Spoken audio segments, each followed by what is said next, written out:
speaking. Oh, good. I can hear you. I can You hear me well? Yeah, I can hear you fine, yes. Okay, so then we can start the conversation maybe. Okay. So what I'll do in a second, Artyom, I'll introduce the people on this side, okay? Okay. Тащи сюда. Now we can see you. Hello. Hi. Yeah. Okay. Well, I'll start with our newest arrival, now being made up for the cameras. This is Paul McGuinness. He's the manager of U2. This is Peter Gabriel. This is Chrissy Hind from the Pretenders. I'm Brian Eno, as I hope you know. And here's Mark Cox from Wolfgang Press. And perhaps you could introduce your side. So, here next to me is Zhanna Guzarova, who is probably the only female rock star in the defeminized world of Soviet rock. And she's from Siberia. Actually, yeah, she's not from Moscow, although she sings with a Moscow group named Bravo.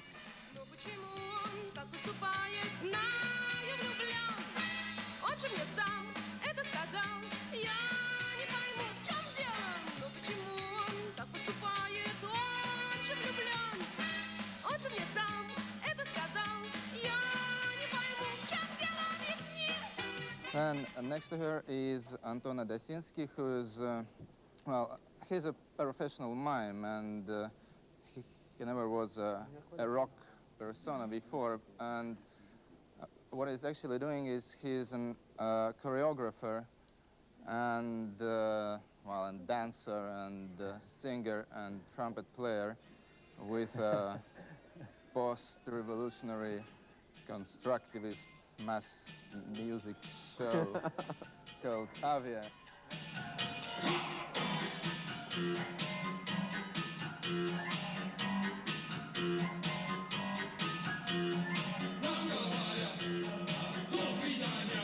Then Sasha Lipnitsky.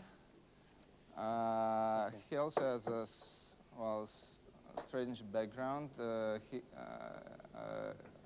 He graduated from the journalistic college, and he's an expert on ancient Soviet, well, not Soviet, ancient Russian art, especially the art of icon. And he's the bass player with Zvuki Mu. He is also the manager of this band, who are one of the funniest and the most unusual bands around.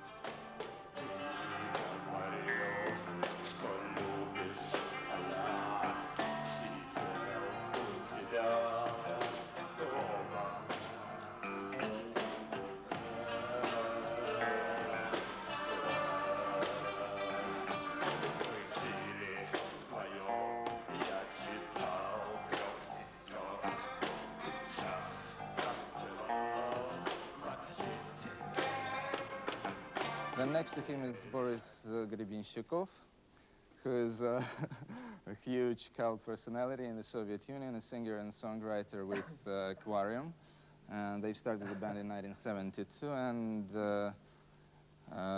now they've grown to something like, well, an international fame. They're about to record an album in the USA soon, and well, I think that he's probably the person you'll most likely meet in the West pretty soon. Но я сам рожок пламя, которое выжгло меня изнутри. Я ушел из-под закона, но так и не дошел до любви. Но молись о нас, если ты можешь. Then Misha Barzykin. He's, well, he's young and he's sharp, and he's the singer and songwriter with Televizor, who are probably one of the most controversial rock bands in the Soviet Union, and they've scored recently with some underground anthems like Get Out of Control and Our Dad is a Fascist.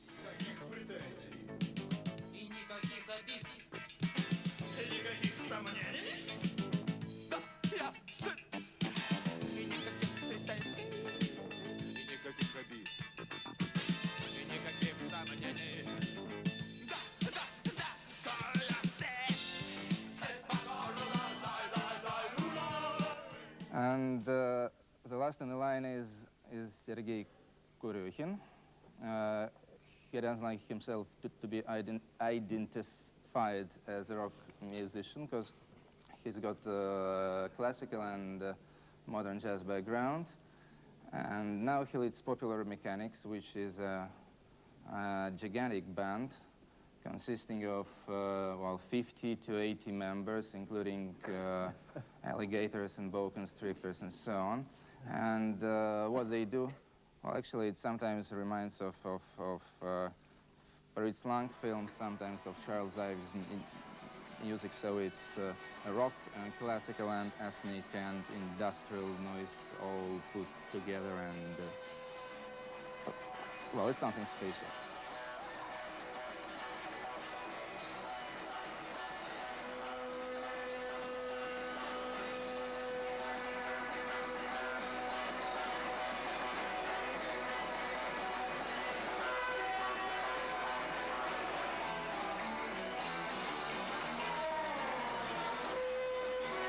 So here we are. Okay, we're very happy to meet you all. I had actually played some tapes of the various people that we're looking at now to the members here, so we have some background in what you do. And I spent most of the time trying to explain to the participants that I felt Russian rock music didn't coincide exactly with Western rock music, that they don't come from the same backgrounds and they don't do the same things. So we have some concept that we're talking about a different form of music here. I'm hearing an echo in my ear, unfortunately, so it's a bit difficult to talk. Can you all hear me okay? Yeah, we can hear you. Okay, so I wonder if I can begin by saying, first of all, I will hope that the conversation is tilted mostly in your favor, because most Western people don't know anything at all about Russian rock or what's going on there, whereas I sense that you know more about what we're doing. So the first question, obviously, is why is that the case? For what reasons do you know about us and we not know about you? Hello, Boris, yes. I think the answer is quite simple, because until quite recently, our society was a pretty closed one, which could never recognize its own forms of modern culture, like rock and roll, like avant-garde art, which always considered these forms of art, an internal enemy, as they said. So, in an underground culture, which was a reflection of what was happening in the outside world, we have pretty big knowledge about what you people are doing. But, of course, Western people do not share our position with us, because we are not known officially, and that means we are not known at all outside Russia.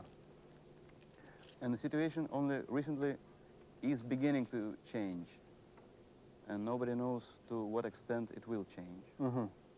What do you think is the effect of this on the musical scene?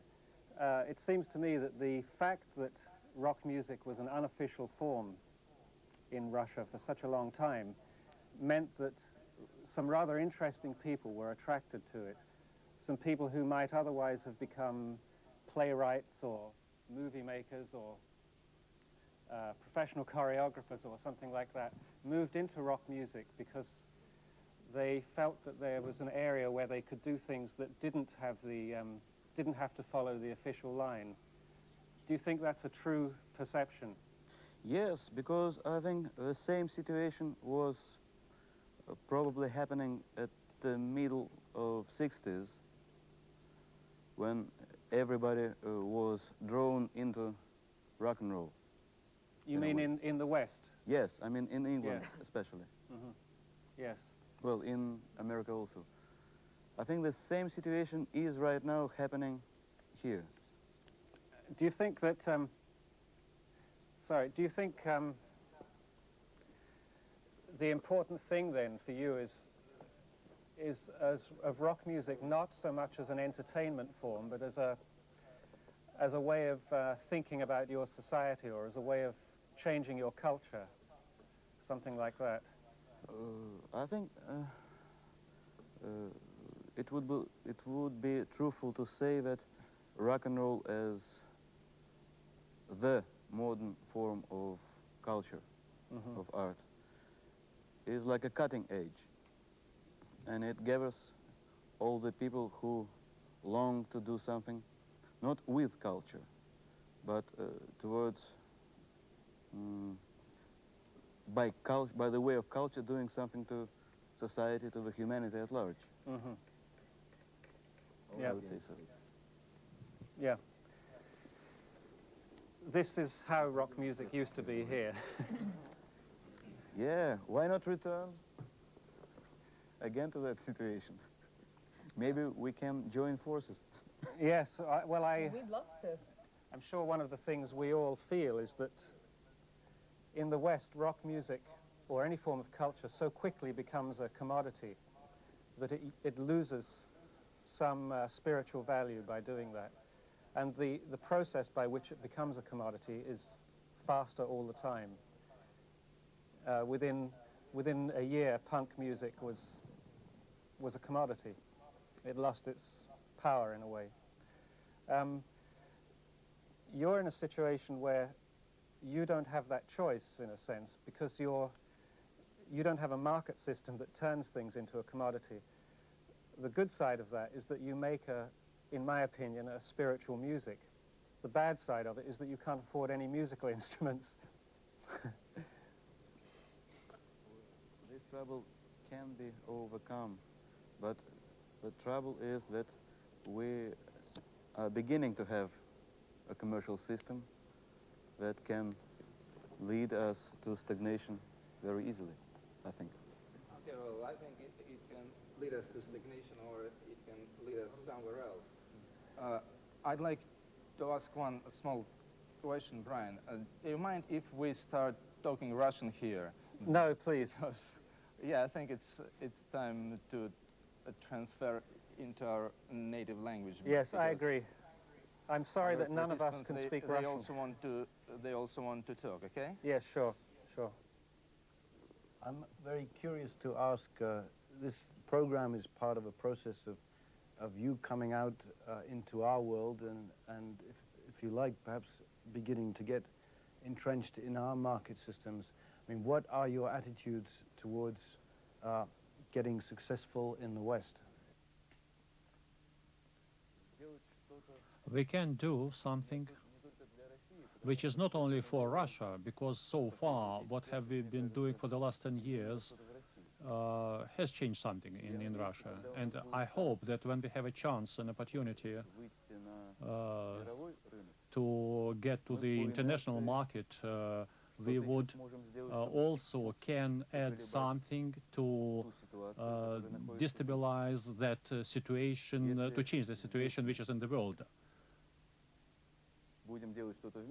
If we do things together, then we can change things even more. Because as far as I'm concerned, as I can see it, it is a very strange, unusual time in the whole world. Many things which used to be clear and solid, they are now changing. And in my opinion, we can change significantly things in the world. At least we have such a potential. Yeah. I believe that, and I think it's very important that we are, that we are able to see and experience a lot more of what you are doing. I'm interested also, for instance, I've been touring recently with a group from Africa called Youssou N'Dour, and he's very popular in Senegal. But as he becomes successful in Europe and America, there is beginning to be a backlash against him in his own country a little bit, you know, and there's a feeling that perhaps by going outside that he's sold out. Do you think that that may happen as we begin to see some Russian artists emerge internationally? Good point. Russian has a wonderful quality. As long as they are cut off from Russia or feel that they are going to be cut off, they don't feel well. For example, I'm very afraid of the possibility that my group, Aquarium, that the attitude would change for the worse in the Soviet Union for us. So I'm always thinking about this, what would be said at home. That happens, incidentally, even on a local level over here. You know, a local band gets really popular or has been popular in their hometown.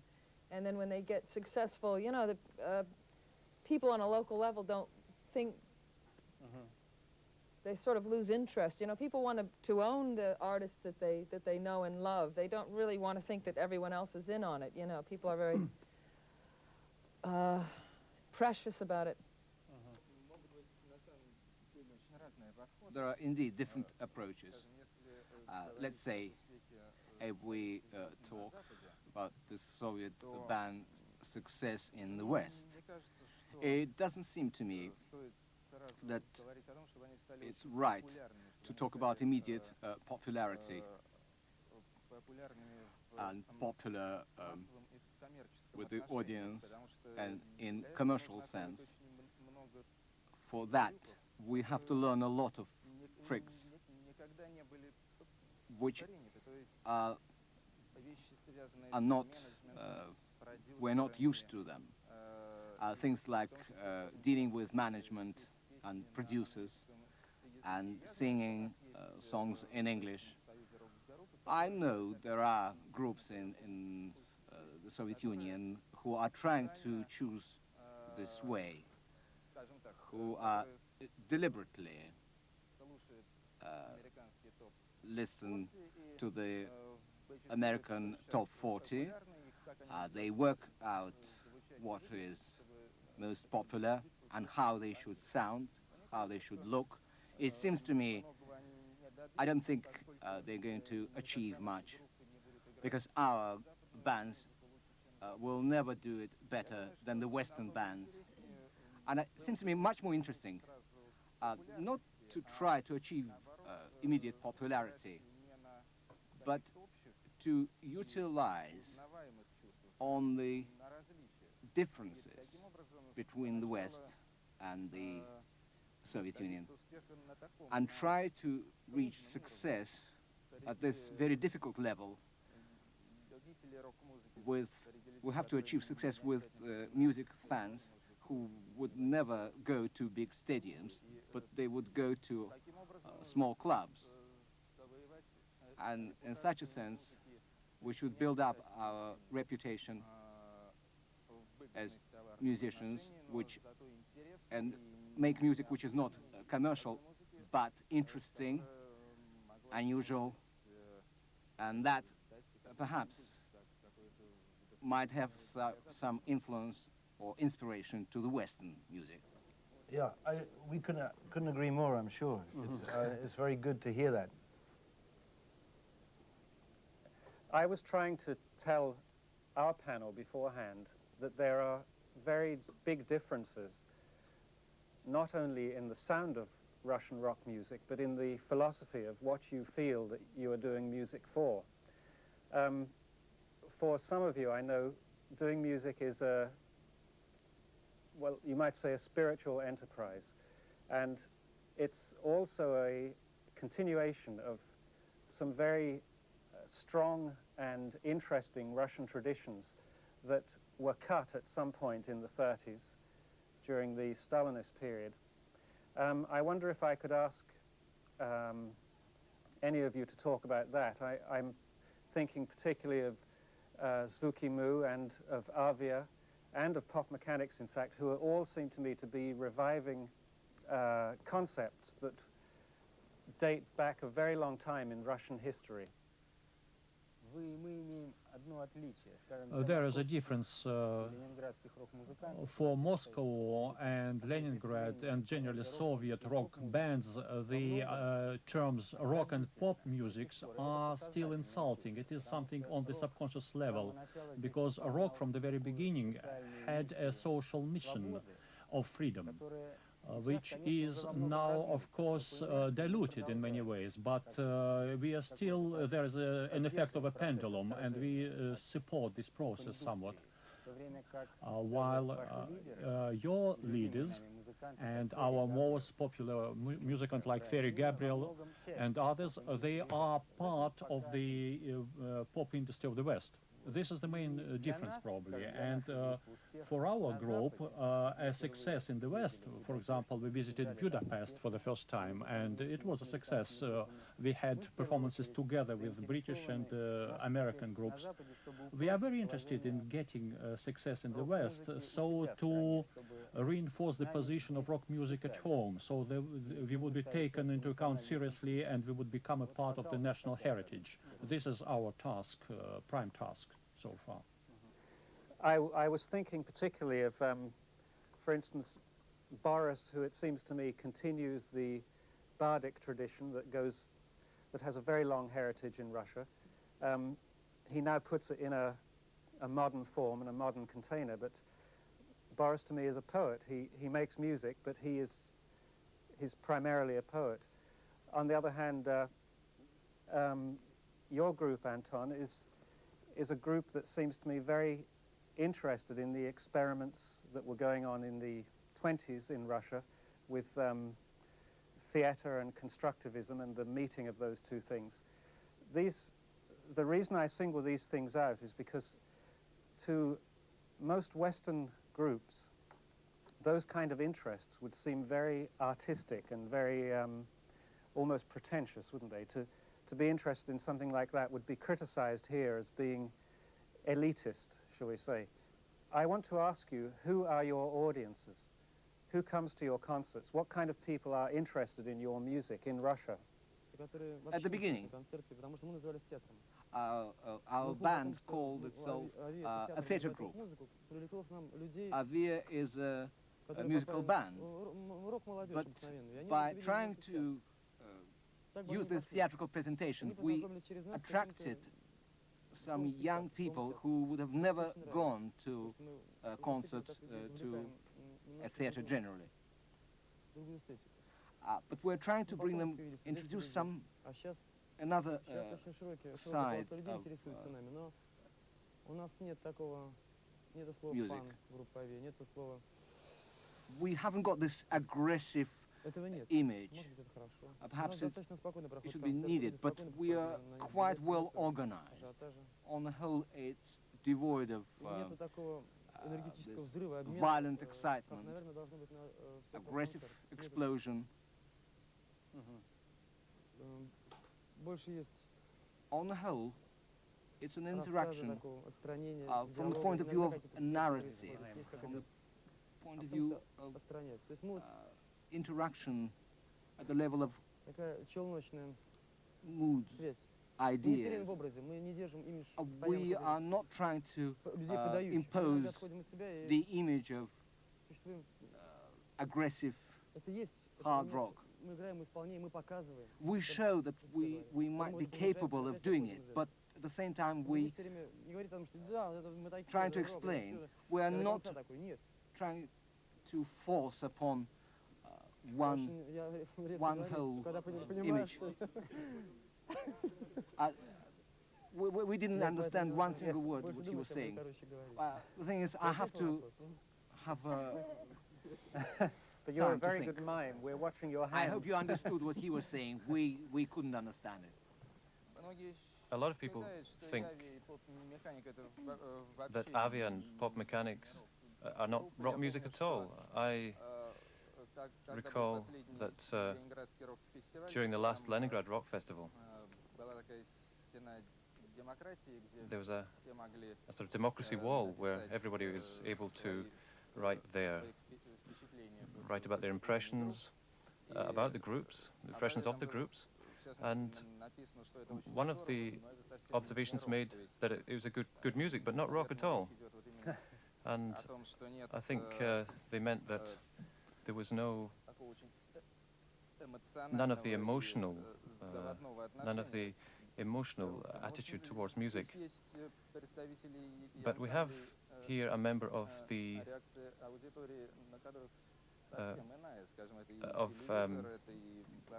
groups here who have a different approach to things, and they have a different kind of audience and a different task, a different mission. Actually, Paul wanted to ask a question about who goes to the concerts. The question is really on behalf of many Western rock bands who've been invited to go to the Soviet Union and invited to release their records there. When the question arises of performing in the Soviet Union, we have to refer to the experience of those artists who have already been to the Soviet Union. And my friends in a group called UB40 had a most unhappy experience in the Soviet Union, where the audiences to which they performed were clearly not very interested in attending the event and were drawn from the population by allocation rather than because they wanted to attend. And I think any artist that I managed anyway would want to know that the audience would be spontaneously in attendance rather than because they had been told to be there. Maybe I have some confusion about this, but I would certainly like to know what you think about the quality of the audience. How can you make a good performance if the audience is not there willingly? Yeah, I think it's not so much a question of the visitors, the spectators at UB40 not being people who wanted to listen to him. I myself was there in Leningrad and in Moscow, and I know that at least more than half of the hall was full of people who know about rock music and reggae and who really wanted to hear them. And if there wasn't the kind of response that the musicians were hoping for, then the reason for that was more lies elsewhere. First of all, we have very strict procedures at concerts. At all concerts, for example, including rock band concerts, people are supposed to behave in a very disciplined way, just like at, say, an organ music concert or a string quartet concert. And if somebody stands up and starts dancing or shouting, then this is considered hooliganism. And there are many people, some people in uniforms, some people with a red armband, who are there especially in the halls in order to throw out those people who behave too openly or express their emotions too openly, instead of just applauding. And the second reason is a traditional one. In the Soviet Union, the situation is such that the public isn't totally liberated. The rock tradition here is not so profound and not so deep as in England or the USA, so that at the legal concerts in stadiums or large concert halls, these have only taken place in the last few years. So I think the public themselves has to learn to accept this music better. I think, for example, that reggae it is not quite Russian rhythm in it. Maybe it is genial for humankind, but we are not quite get used to this. Yeah, I want to ask you a question actually about that. Can you hear me? Yeah. One perception I have of your music is that it generally is not rhythmic music in the sense that it's not dance-oriented music. Reggae obviously is dance-oriented music. Is there a reason for that? I think that Jana could best answer this, because she is studying in a musical college, and she's studying folklore singing there. So I think she knows Russian folk music best of all. She thinks she's very rhythmic. When she sings, half the stadium gets up on its feet and starts dancing.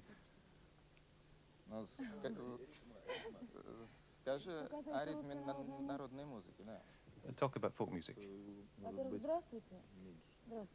Okay, I start by saying hello. Hello. It's a good start. Hello, anyway. Secondly, I really don't feel that I'm competent to tell you all about Russian folk music, but anyway, what I think is that if there is such a thing as Russian singing, it's always singing to dance to, because Russian songs have seen us through a lot of terrible times, not only work and weddings, but also funerals as well. It's always Russian folk singing that takes us through that. And there's always singing at all these sorts of occasions. You know, even at, no, maybe we don't dance at funerals, that's true. It's the black races who dance at funerals. The Russians haven't learnt to yet. But anyway, we've always sung, we've always danced.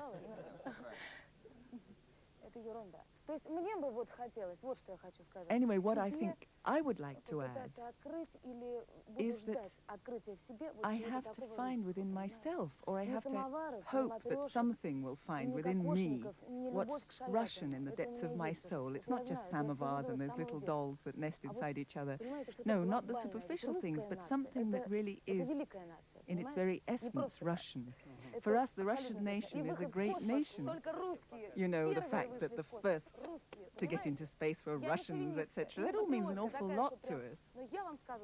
So, speaking from the heart, I can't help saying that. You may laugh at this, of course, but there is some truth in it, to this famous Russian soul. So when we're talking about Russian culture, Russian folk, Russian rock, Russian jazz, it's all very much Russian to us. There, I'm sorry I'm so emotional about it all, but that's the way I feel. I'm glad you're so emotional. There was a wonderful theory expressed recently that because rock and roll is sort of a protest, uprising, mutiny. So if you start from Elvis Presley, for example, in America it was a sort of rebellion against religion, against something which oppressed people from their childhood.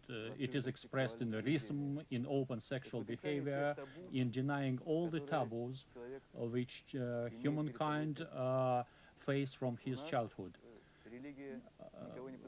Religion does not suppress anybody in the Soviet Union. Nobody heard of it, actually. Well, we are suppressed by the state, and it was always a feature of Russian life. During the last 70 years, we face it even more, and that's what we mean when we talk about Russian rock. It is a form of protest against pressure, oppressive actions of the authorities. So that's why it is not about dancing that much. It is not oriented at dancing. More it is about igniting some sort of strong emotions in social context.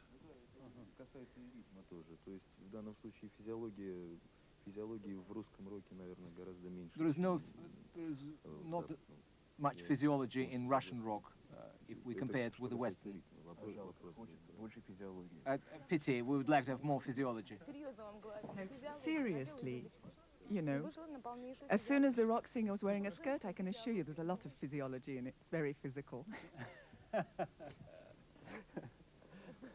I'm curious when you mentioned black music, because obviously in American music and in English music there is enormous influence from black music, and in my very limited exposure to what you're doing, there seems to be a lot less.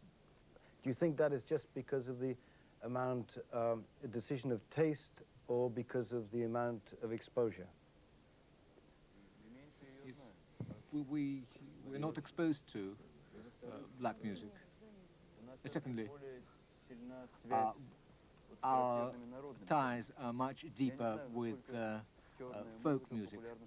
I don't know how popular black music is in Ireland. Not much black music in Ireland. Russia and frankly. Ireland are very similar countries. But let me ask a question. In Europe, we are used to very controlled radio. There's not much choice in radio in Britain or Ireland or in most European countries. What choice there is comes from illegal pirate radio stations, and they have poor engineering and weak signals. However, in America, in any American city, you can find a radio station that plays black music or hard rock music or modern music, any kind of music you can imagine. You can even find classical music on a commercial station in most American cities. And that has always been one of the great joys for me of going to America, that you had that choice when you turned on the radio. I would prefer to see it in Europe. Do you agree that there should be absolutely unlimited use of the airwaves everywhere? Yes. Yes, without a doubt. Especially since we don't even listen to the radio, because there's nothing to listen to on our radio. The same situation, similar situation in ours. You have the best stuff from the pirate stations. We also get from the pirate stations, from the BBC, from the Voice of America. Otherwise, we would have ended up with UZAC.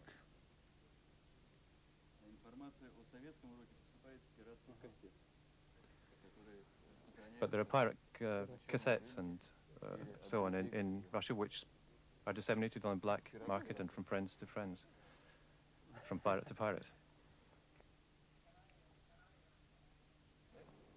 Can I ask a question of Sergei in particular? If, as Shana said, all of you musicians are concerned with discovering something that is essentially Russian and something that's to do with the soul of Russia,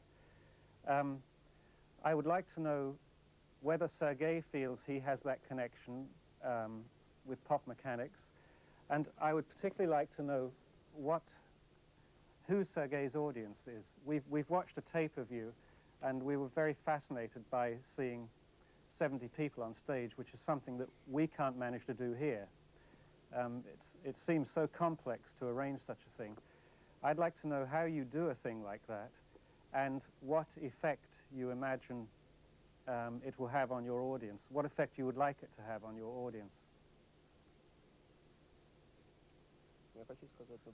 First of all, I would like to say that the very fact of our satellite bridge, it proves the existence of mutual interest from your side to us and from our side to you. Although, of course, we know your music much more than you know about ours. Well, it is not quite positive that it is just Soviet music, like a phenomenon, to find out what's happening. If you study everything, if you listen to this, and if you don't find anything interesting for yourself, what would really get to you? Well, it would be like some fresh air. Then you would switch to another music, let us say Australian. And first of all, as far as I'm concerned, well, I have a little different situation. I'm most interested in the musical level of thinking and human thinking, and I know very well the rock, and I keep my eye on what is going on in the West, and no matter where things develop, first of all, I'm interested in how is it organized, done, whether it is super sensitivity, whether it is a new color, a new intonation, or whether it is brain work or technical, which we don't have. So I'm interested in a certain level which impresses me somehow. It's not just the fact that it is Western music. Well, they say these days that your music, our music. Well, I know your music reasonably well, and I'm interested only a certain percentage of it, where I can find some food for my brain work, you know. First of all, I'm interested in my creative impulses of my brain, and whether somebody accepts it or not, well, I try that it should be something absolutely new in form and original, and at the same time it would have some emotional impact and would be new, and it would be ever-changing program, ever-changing content. It is resulting from the desire to stay in the creative flow of feelings, and as far as the attitude of the auditorium which visited our concerts, there are very different people, a variety of different people, and I don't think anybody else could have such a variety. I used to be a jazz musician in the past, and many people who remembered me from the past as a jazzman. Plus, of course, there were lots of rows and scandals about our performance. So there are many different reasons which drive people to visit our concerts. Quite a few people just consider us as bonkers, and it is a considerable, well, there are many different reasons. The reason that most of us, well, certainly I can speak for myself here, the reason I got in a band was because it was an anti-establishment thing, and it wasn't really meant to be a career. The way things have gone in the West are, I think your situation is very enviable from a creative point of view, and it's certainly, once your success has taken the hunger out of what you're doing, and it's taken a lot of the struggle out of it, you have a new struggle that you have to come to terms with creatively, artistically. You maybe even have to go further into your own, you know, do some soul searching to find out what it is you're trying to express, because it's your internal struggle opposed to just all the external hassles. But certainly I think your situation seems very enviable, although, you know, I mean, we're overpaid, you know, we're paid more than nurses and teachers here, you know, like we're rolling in it basically, and I think that wasn't really the point in getting in a band. What's been happening in Western music is that everything has been getting bigger and more expensive. Like anybody who plays keyboard on stage doesn't have one keyboard, he has 10 keyboards. The guitar player doesn't have one guitar, he has 15 guitars. Everything is terribly complex technically. This is partly because of the size of the places that people are playing in. But what fascinated me was watching the Russian groups was seeing how, first of all, they can't afford 12 guitars, so they make music with one. But when they want to do something interesting, they use the very simple resources, their own bodies. For example, Peter from Zvuky Mu he's a master of facial theater, as far as I'm concerned. Well, this is something that nobody here has ever really thought of doing. I'm interested to see that because of your circumstances, you're making experiments that we have forgotten about. Yeah, we're so busy trying to look, you know, like we don't have any spots on our face, and trying to look, you know, tits, and I mean, the emphasis on, you know, what you have to do to stay on the treadmill over here is just, you know, so far removed from the music. I would like to ask a question of Mikhail, if I may, Mikhail Bazikin, who I suppose is the most clearly political person on your panel. I want to ask him whether do you feel that it's important that music has a very specific political message of that kind, and if your music succeeded in changing your society in the way you hope, what would you do then? Would you still make music? I think that the most important thing is just to be natural, to be sincere, that one must feel some kind of pain. And the reason for this pain, it doesn't really matter. I find the name political group very unpleasant, because for the last year or so, this has been the strongest pain for me. And I think that tomorrow the reasons for this pain might change, and consequently the band will change as well. I asked earlier, you talked that it's becoming boring and that you are concerned about things you wouldn't like to be concerned with. I think that it is rather interesting for all of us to hear from you, from the first hand. Why is it so that with wonderful Western musicians whom he liked and admired that much, why did it happen to them? And secondly, what do you think, how can you change this? And there is any chance for this kind of changes? Could we help you somehow, perhaps? Yes. Can I have a go at some of that? See, the thing is, with success here, if you get successful, like everyone can make money out of you. There's just so much money to be made out of success in music here. I mean, Michael Jackson was paid $15 million to advertise Pepsi-Cola. And he doesn't even drink Pepsi-Cola. And we don't even care if he drinks it or not. But the Pepsi-Cola company realized that he was worth that much money if young people, or, you know, stupid people, saw that Michael Jackson drank Pepsi-Cola, that they would want to go out and drink it. The minute you get a record in the charts over here, you're in all the papers, you have to start doing interviews and talking to everyone, and they ask you what you think about this, and it's like you're going to a psychiatrist all of a sudden. You have to start thinking about things and explaining things about your past and what you feel about this, and your concentration, you become just pulled all over the place, and then you start reading about yourself in the press, things about your private life that are untrue or true, which can even be worse, and you've just become part of this circus. I mean, people have nervous breakdowns right, left, and center over here as soon as they get successful, and there's a tremendous amount of pressure.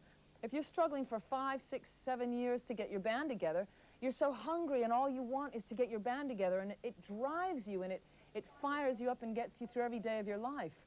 Then you get your first successful record, and everyone's saying, you know, when's the next record? And for 5 years, everyone that you see says, what are you doing now? And you say, oh, I'm still trying to get a band together. And they're like, oh, yeah. And you feel humiliated because you want it, and you have to keep struggling. Once success comes, everyone's, I didn't think, well, but the thing is, over here, they don't tell you to their face. You read it in the press. Because I wouldn't say to Brian, I mean, I might, but most people wouldn't say, I didn't think your new record was very good, Brian. I don't think it's as good as your first record. He's got to wait and hear that I think that by reading it in the press, which is even really humiliating. It just gets, it's just out of control because of money and how much money can be made out of it. There's a massive commercial spiral that people get caught in that sort of goes ever upwards, and it sort of tends to dilute what they're doing. It doesn't matter what your intentions were in the first place. Well, I mean, it does matter, and you know, I believe that music is a spiritual thing myself. I don't think it's political. I mean, I think you can use politics as a vehicle to rock it up a bit, but you know, I mean, there's nothing better than a little bit of anger to fire you up, you know, on a real rock and roll level. The problem is, it's hard to be angry if you've got lots of money. It's hard to be angry, you know, when you're living in the lap of luxury, and everyone wants to meet you, and everyone loves you, and I mean, not that this is what's happened to me, but I'm still hopeful. But remember that I have to say this as the manager of a very successful group who have definitely made a lot of money recently. So let me say that that anger is not the only source of passion, and let me also say that it is not impossible to do great work after you've made a lot of money. I think. But there aren't many people that do. There's only a very few people who become largely I'm just saying successful. I'm just making the opposite side of the case. But, I'm not saying that it ruins everyone, but it's hard. It's a hard situation to get in for any artist, no matter who you are, because suddenly things that weren't important to you become very important to everyone else. Very important to everyone else. And pressure is always, if something has been successful and has worked and has made a lot of people rich, then there will be strong pressure to reproduce every time. whatever it is that made that success. Everyone wants you to do your first album again if you get away from it, and if you do it again, everyone's unhappy about that. It's very important to remember, and it's very important for us to state this. Sorry, but we'll be back with you in a moment. I think it's very important for us to state that from what I know of Peter's career and Chrissy's career and Brian's career and U2's career, as success arrived, the pressure to repeat yourself artistically under some sort of direction by a capitalist record company simply didn't exist. We were all able, or our artists, my artists, were always able to make the records they wished to make, no matter how successful they were. So the myth of pressure, right, creative pressure, I think should be exploded and denied. I don't think it should be completely. I mean, because I mean, for instance, I know that there was some A&R interest on my last record. I mean, but how successful was it? You're true that it wasn't successful, but I think it wasn't successful because I now have the power, but I don't have to listen to that. But if you know, some band is just starting out and they've had some success, I mean, it's the devil's voice is going to be there, and you have a decision whether to listen to it and respond to it or not. But it is there, I would say. Yeah, I think a lot of people that make music in this country and in America and the West generally are dictated to by sort of businessmen who basically run the music business. And as I say, I think that kind of dilutes a lot of what may happen if that wasn't the case. And as Chrissy said earlier, I feel quite envious of the people sitting there in Russia because they don't have those commercial things over their heads. They're fairly free to do what they wish. So anyway, I hope to summarize all of that. You realize that this is a very emotional topic for all of us here. That one of the biggest questions here is what the relationship between an artist and really the rest of the world is going to be. And that relationship is made very complex by the money system that we're part of. Now, I think we probably all have different ideas about exactly what that relationship is. But it's probably a level of problem that you don't experience. You have another level of problems which we don't experience, which is the problem of simply, in many cases, not being able to get equipment, or not being able to play, or not being able to release records. But I think it's important for you people to realize that there are another set of problems. And they are specific to this landscape here. So anyway, is there something you would like to ask us? We talked so much there, I feel we hogged the time a bit. I better ask in Russian, yes. I would like to ask Peter, what does he think about the problem which is for us, Russian rock musicians, most acute? And Michael mentioned that, Misha, when he mentioned the pain of life. We are very concerned, anxious for the process, destructive process, which happens to the souls of Western musicians. We saw as our favorites Beatle, Paul McCartney and others gradually switched off the work of heart and soul in their creative work. And although they are millionaires and maybe the most popular musicians in the West, but still they can't bring anything to people any longer as far as the real life, real freedom, and the whole new wave, for rare exceptions, in American and British music followed their example. What Peter thinks about that?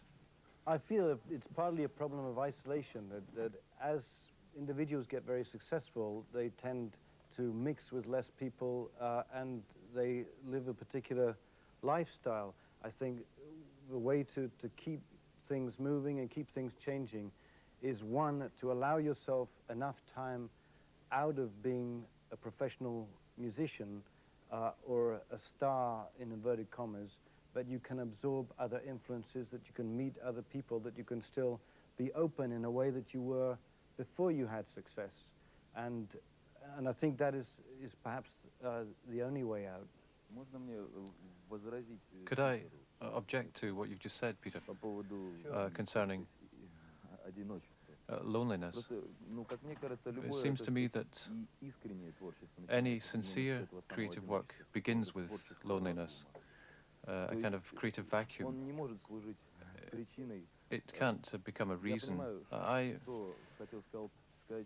realize what Peter was trying to say, but it can't become a reason for creative exhaustion afterwards, because I think creation begins from...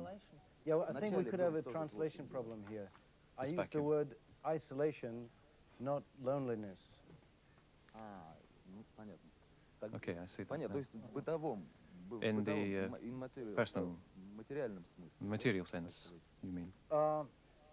Yeah, more in the sense that, for instance, the way Michael Jackson, who is in many ways the pinnacle of Western pop music success, is cut off from the world in which a lot of other people live, I believe. Well, I think any artist ought to be cut off in some way, and otherwise he won't have the sincerity. What I mean is that any creative work, creativity, begins in isolation. Well, anyway. I would agree with that. But that's a self-invited isolation, or a it's a different kind of isolation than I think what Peter's talking about over here. When you get the kind of success that we were talking about, you can just be cut off. Well, you can't let people come up to your front door and ring the doorbell anymore, because, you know, it's just, you'll be mobbed. Some of these people have to really cut themselves off and go through like a social isolation. I think that's more what you meant. And I think you can avoid being challenged. You can be, if you like, surrounded by people who want to tell you how good you are and agree with what you do, and you're no longer perhaps amongst friends that are saying, you know, no, this is a piece of shit and this is good. And my understanding from what Brian was saying of a difference between the way you communicate between yourselves and the way we do is that you are a lot more prepared to be critical of each other's work and perhaps supportive in that way. I want to ask a question of your panel, which I think would be interesting for a Western audience, which is this.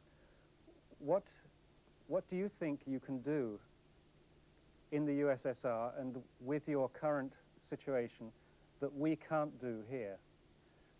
It's very clear to us, it's very clear to the West, because we hear about it all the time, what the limitations of being Russian are. You know, we keep hearing about queues in shops, and we hear about difficult to emigrate and so on and so on, and we all know that.